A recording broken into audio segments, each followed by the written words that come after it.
या सगळ्याविषयी अधिक माहिती घेण्याकरता थेट जाऊया आपल्या प्रतिनिधी भाग्यश्री प्रधान आचार्य यांच्याकडून। भाग्यश्री, आपण वारंवार या सगळ्या मुद्द्यावर संवाद साधतोय। पोलिसांकडून साधारणतः 3हून अधिक टीम या सगळ्या मुद्द्यावर तैनात करण्यात आल्या आहेत। तपास सुरू झालाय। गुन्हा दाखल करण्याच्या दृष्टीने काय पावलं उचलली जात आहेत? लाघवी गुन्हा दाखल करण्याच्या दृष्टिकोनातून सध्या प्रक्रिया सुरू करण्यात आलेली आहे। या गुन्हा दाखल करायला थोडासा वेळ लागेल, मात्र त्याची प्रक्रिया जी आहे ती सुरू करण्यात आलेली आहे। सीसीटीव्ही फुटेज काढणं असेल, तसंच इतर आजूबाजूचा परिसर चेक करणं असेल, पंचनामा करणं असेल, हे सगळ्या प्रक्रिया ज्या आहेत त्या पूर्ण करण्यात येतात। आणि आता जर आपण बघितलं तर जे शिवसैनिक आहेत ते इथे जमलेलेच आहेत, मात्र त्याचबरोबर 3 पथकं पोलिसांची मोठ्या प्रमाणात इथे तैनात करण्यात आलेली आहेत। आजूबाजूला सगळीकडे पोलीस बंदोबस्त तैनात करण्यात आलेला आहे। परत कोणताही अनुचित प्रकार घडू नये यासाठी पोलीस कार्यवाही करताना पाहायला मिळतात। एकंदरीतच ज्या वेळेला राज ठाकरे यांनी इथे पाहणी केली त्यावेळेला पोलिसांनी राज ठाकरेंना देखील सांगितलं की या संदर्भात आमचा तपास जो आहे तो सुरू करण्यात आलेला आहे आणि आम्ही यावर लवकरात लवकर शोध घेऊ, अशा पद्धतीचं आश्वासन पोलिसांनी राज ठाकरेंना देखील दिलेलं आहे। आणि त्यांनी देखील तुमच्यावर आमचा विश्वास आहे। त्याचबरोबर किशोरी पेडणेकर सातत्याने सांगतात की मुंबई पोलिसांवर आमचा विश्वास आहे, मात्र त्यांनी खरी ती गोष्ट पुढे आणावी, अशा पद्धतीचे वक्तव्य सातत्याने या सगळ्यांकडनं केली जातात। आता जर बघितलं तर सध्या परिसरामध्ये शिवसैनिक आहेत, पण संयमाची भूमिका त्यांची आहे। त्यामुळे आता कोणतीही अनुचित घटना जी आहे ती इथे घडलेली पाहायला मिळत नाहीये। मात्र पुतळ्यावर लाल रंग पडल्यानंतर हा पुतळा जो आहे हा पुसून घेतलेला पाहायला मिळाला। आपण बघतोय की आता पुन्हा खासदार अरविंद सावंत सुद्धा त्या ठिकाणी पोहोचलेले आहेत। भाग्यश्री, पाहायला मिळतंय आणि एकंदरीतच अरविंद सावंत इथे दाखल झालेले आहेत। ते पुतळ्याला नमस्कार करताना पाहायला मिळतात। आणि आता थोड्या वेळापूर्वी इथे विनायक राऊत येऊन गेले, त्याचबरोबर आपण बघतोय की महेश सावंत येऊन गेले, शिवसेनेचे सगळे नेते येऊन गेले, राज ठाकरे देखील इथे स्वतः येऊन गेलेले आहेत आणि आता अरविंद सावंत इथे दाखल झालेले आहेत। आपण अरविंद सावंतांना विचारूया, सर काय सांगाल, कशा पद्धतीच्या भावना व्यक्त करतात?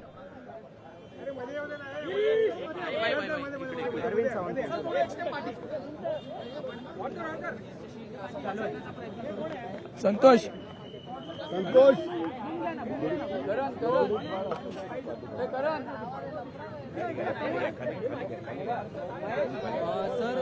ही पाहणी केलेली आहे। 2006 साली अज्ञात व्यक्तीविरोधात संघटनेची माहिती मिळते। या सगळ्यामध्ये नेमकं कोण असेल? आंदोलन होतं माझा सिंधू माझा देश। आज महासाहेबांच्या पुतळ्याचं विद्रुपीकरण करण्याचं एक अतिशय निंदाजनक, निषेधार्ह, चीड आणणारा, संताप आणणारा प्रकार इथं घडला।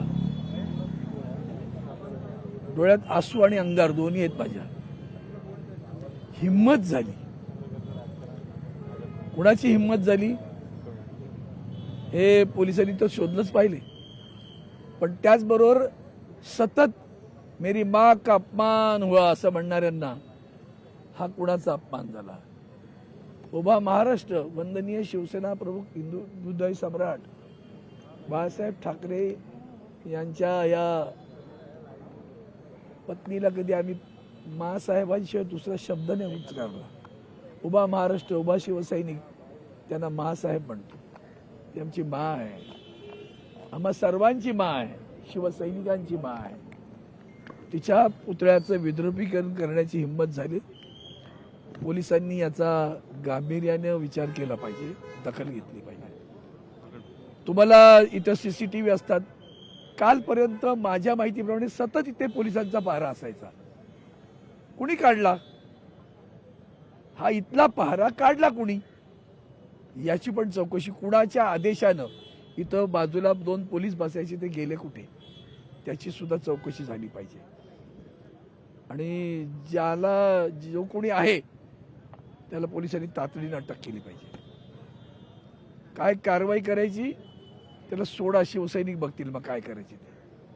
तुम्हाला जमत नसेल तर कायदा सुव्यवस्था रसातळाला गेले महाराष्ट्रातले, त्याचं एक उत्तम उदाहरण आहे। लक्षात घ्या।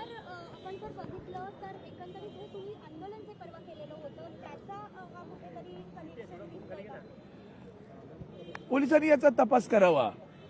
कारण जर आमचा सिंदूर, आमचा देश, हमारा देश किंवा आमचं कुंकू आमचं देश बनतो, तेव्हा महासाहेबांच्या पुढ्यात कुंकवाचा करंड आहे. बरं, तो जरा ध्यानपूर्वक बघा, मग कळेल तुम्हाला. ती हिंमत झाली कुंकवाला हात घालण्याची. ही जी काय आहे ना, ही महाराष्ट्राची संस्कृती किती लयाला गेली, लोप पावली. कुठे नेऊन ठेवला महाराष्ट्र असं म्हणणाऱ्या लोकांना विचारा, कुठे नेऊन ठेवलाय तुम्ही महाराष्ट्र? राज ठाकरेंनी सुद्धा पाहणी केली, त्यांच्या पक्षाकडनं सुद्धा कडक कारवाई केली पाहिजे अशी मागणी केली जाते. आणखीन वेगळं काय म्हणणार आपण? कायद्या सुव्यवस्था जर आपल्याला मानतो, आपण मानूच असू, तर तीच मागणी करणार ना. फक्त तो आमच्या तावडीत सापडला नाही, हे त्याचं नशीब आहे समजायचं. थँक्यू. तर आपण बघतोय लागवी की एकंदरीतच इकडे ज्या पद्धतीने प्रतिक्रिया येत आहेत त्या पद्धतीने निषेध जो आहे तो सातत्याने व्यक्त केला जातोय. आणि आता आपण बघतोय की स्वतः अरविंद सावंत असतील, विनायक राऊत असतील, असे अनेक जे नेते आहेत ते येऊन गेलेले पाहायला मिळतात. आणि आता सगळी परिस्थिती संयमपूर्वक आहे. पोलीस जे आहेत ते गुन्हा नोंद करायची प्रक्रिया करतात. मात्र एकच गुन्हा मागणी आहे, नोंद करण्याच्या दृष्टीनं प्रक्रियेला सुरुवात झालेली आहे. डोळ्यात आसूही आहेत आणि अंगारही, अशी प्रतिक्रिया खासदार अरविंद सावंत यांच्याकडून देण्यात येते. या सगळ्या घडामोडींवर लोकशाही मराठीची नजर कायम असेल. इतरही महत्त्वाच्या घडामोडी लोकशाही मराठी ऐका, पहा, जागरूक रहा.